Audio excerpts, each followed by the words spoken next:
मुरघास दूध उत्पादक शेतकरी आणि जनावरांच्या आरोग्यासाठी आणि दुधासाठी का फायद्याचा आहे, तो कसा बनवला जातो आणि त्याची जनावरांना खाऊ घालण्याची पद्धत आणि त्यांच्या आयुष्यातलं महत्त्व आज आपण अगदी काही मिनिटात पाहणार आहोत। मुरघास जनावरांना का खाऊ घातला पाहिजे, तर जेणेकरून दुधामध्ये जनावरांच्या 10 ते 15% वाढ होते, जनावरांचं शरीर सृष्टी सुधारते, त्याच्या आरोग्यावर सकारात्मक परिणाम होतो।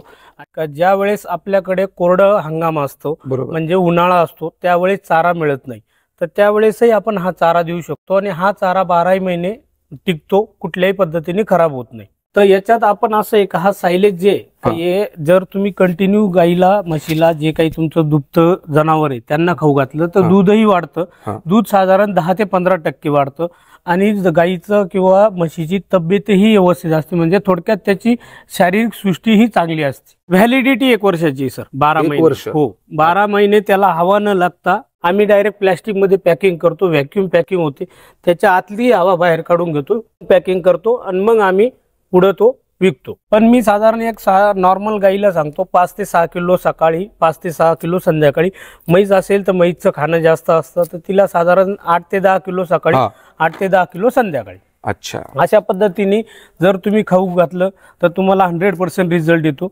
आमच्याकडे एक बेनिफिट असं आहे की आम्ही प्रत्येक बॅगेला बेलला आमचा एक स्टिकर लावलेलं आहे, स्कॅन केलेलं आहे। तो बारकोड जर स्कॅन केला तर मलाही मी चेक करू शकतो की हा माल खूप जुना आहे, हा माल खराब होऊ शकतो, हा माल आपल्याला समोरच्याला द्यायचा नाही। पण 35 ते 50 किलो पर्यंत पॅकिंग करतो रिक्वायरमेंट नुसार। हा, आणि बेल आपण साधारण 35 ते 50 किलोची पण आहे आपल्याकडं, आणि एक आपल्याकडं 60 ते 90 किलोची पण बेल आहे। मग आपण काय करतो, तिथं शेतात हार्वेस्टिंग करतो, हार्वेस्टिंग करून ट्रॉलीमध्ये तो माल इथं आणला जातो, त्याच्यातून मग हा मटेरियल आम्ही करतो, या कंटेनरने ते वर जातं। अच्छा, ठीक आहे। वर गेल्यानंतर ऑपरेटर ह्या लिव्हरनी त्याच्यात मटेरियल पडतं आणि त्याचा रोल तयार होतो।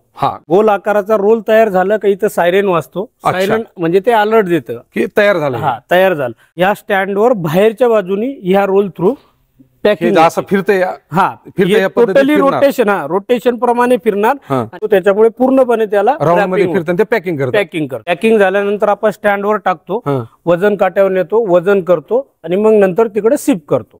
आजचा हा शेतकऱ्यांसाठी संजीवनी देणारा व्हिडिओ तुम्हाला कसा वाटला कमेंट करून नक्की सांगा।